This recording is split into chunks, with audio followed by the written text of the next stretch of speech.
যেহেতু সামনে Eid, so definitely এখন তো অনেকগুলো নাটকের শুটিং চলছে।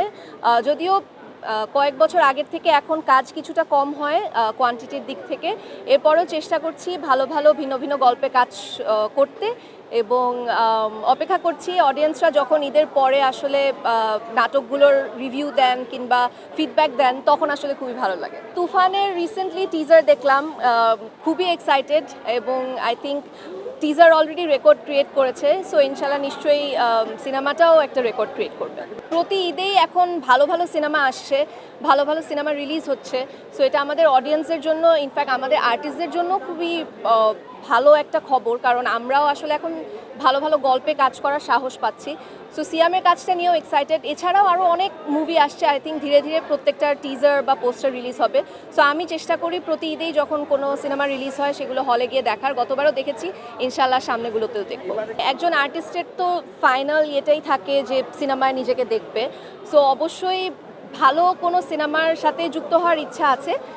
কী সিনেমা, কোন সিনেমা, কো আর্টিস্টকে, এইসব আসলে যখন ফাইনালি অ্যানাউন্স করা হবে তখন আপনাদের জানাতে পারবো। আমার মা আসলে আমার সবথেকে বড় ইন্সপিরেশন, এবং ছোটোবেলা থেকেই মা আমাকে পড়াশোনার পাশাপাশি এক্সট্রা কারিকুলার অ্যাক্টিভিটিস যেগুলো আছে সবগুলোতেই আমাকে অনেক সাপোর্ট দিয়েছে, এবং অ্যাক্টিংয়ের ক্ষেত্রেও আমার মা আমাকে সবথেকে বেশি সাপোর্ট দিয়েছে এবং এখনও দিচ্ছে। সো আমি আসলে আমার মায়ের কাছে কৃতজ্ঞ। শুধু সিনেমা না, ইনফ্যাক্ট আমাদের নাটকেও অনেকে আছে। আর যেহেতু আমি এখনও আসলে সেভাবে করে সিনেমায় যাইনি, নাটকে আসলে যাদের সাথে কাজ করি তাদের সাথে অনেকের সাথেই আমার খুবই ভালো একটা বন্ডিং আছে।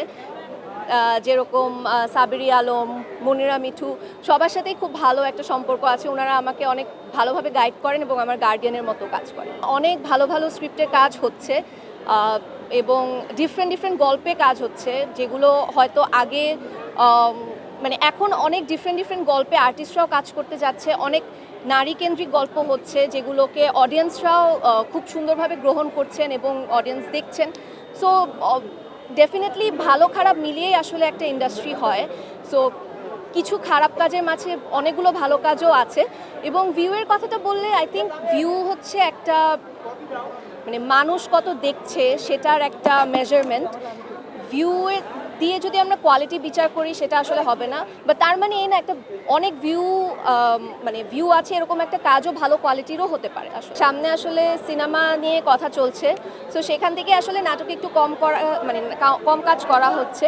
তবে নাটকে এখন আসলে আমি কোয়ান্টিটির থেকে কোয়ালিটির দিক দিয়ে বেশি জোর দিচ্ছি।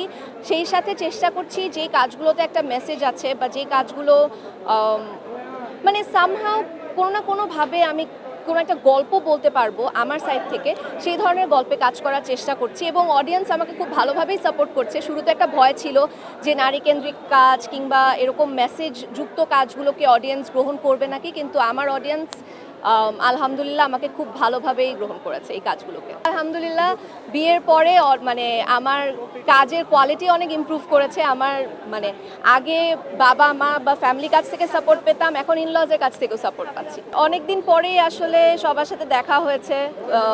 খুব বেশিক্ষণ কথা বলতে পারিনি, আরও বেশি টাইম স্পেন্ড করতে পারলে হয়তো ভালো লাগতো, কিন্তু হারল্যানের প্রোডাক্টগুলো দেখলাম খুব ভালো কোয়ালিটির, এবং পুরো টাইমটা অনেক এনজয় করেছি। যেহেতু আমি রিমার্ক হারল্যানের সাথে রিসেন্টলি জয়েন করেছি, সো আই থিঙ্ক এটা আমার রেসপন্সিবিলিটি ছিল এখানে আসা।